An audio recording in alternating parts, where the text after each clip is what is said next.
ready. Bye. Kalian kan?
Ready rồi.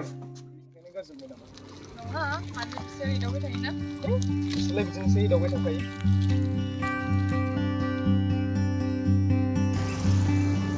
Đây là bây giờ.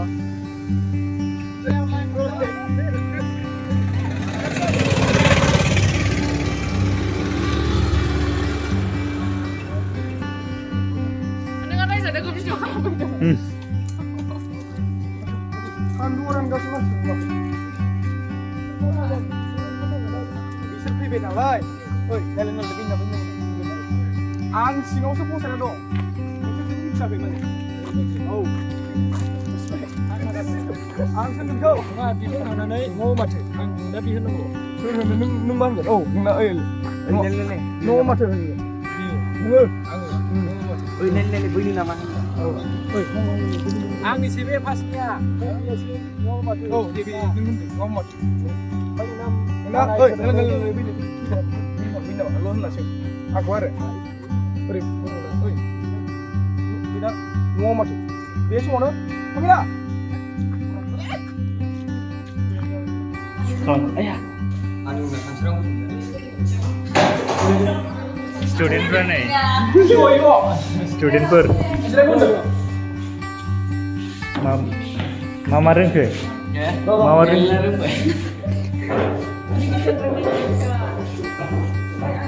Di sini tadi nih. Naik ke. Bapak ini dia tiga. Ngeleh. Naik ke. Education. Mudah lah. Mau nonton perempuan deh, bro. Ada. Lasis kakak mana?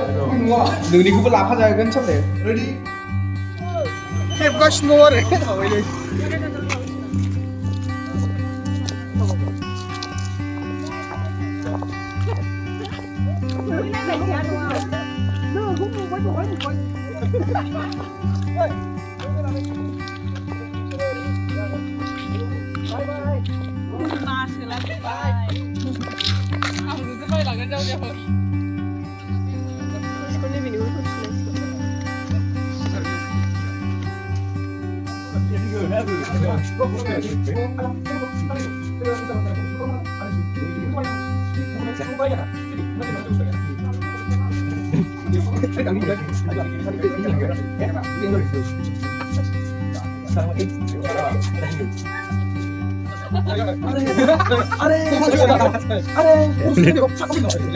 Cantik mbak.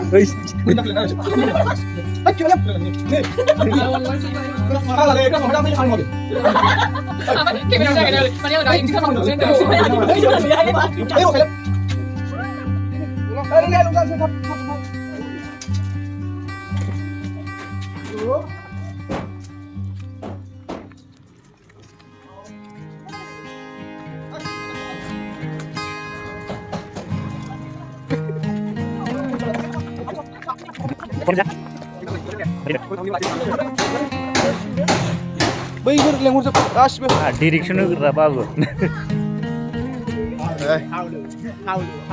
Cameramen Babu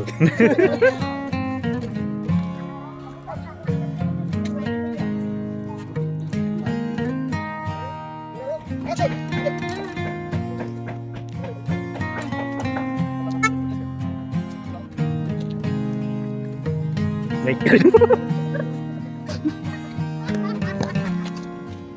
Càng đá lại.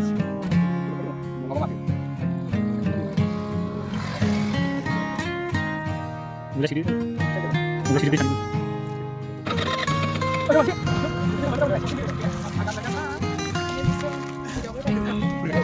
Backup dulu. Halo, backup. Backup dah baik. Action deh. Aku orang foto kamera mana nama? Aku mesti pakai nama tu nak.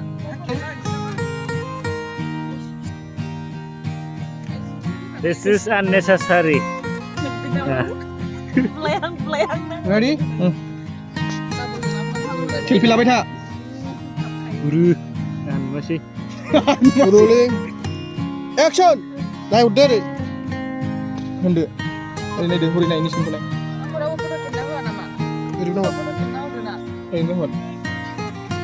Kau solo kan? Kau solo.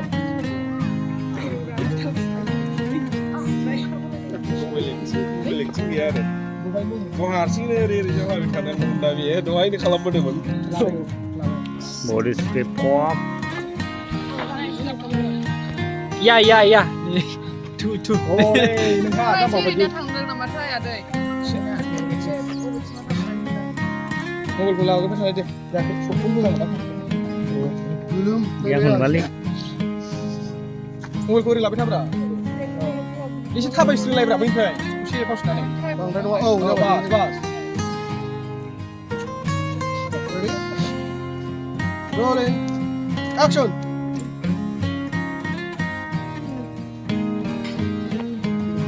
Aku orang foto kamera orang nama. Sebab aku foto kamera tu nak.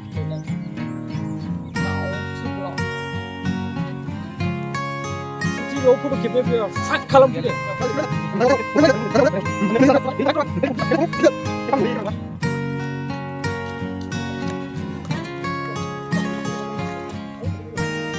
Action. Ini nama.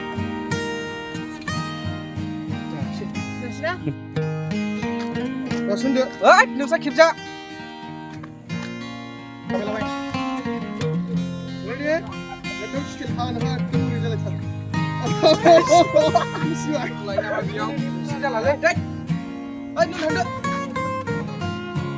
Udah sih lah.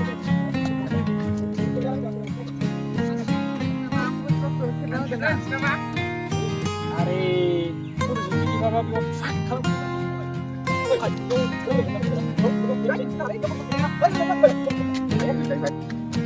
Benar boleh juga kan? Berarti Ni hendak. Mày nâng kịp điện này hộ treo. Làm chứ chưa? Thế đi, ngần mù làm lên sao? Nó đừng nuôi được không?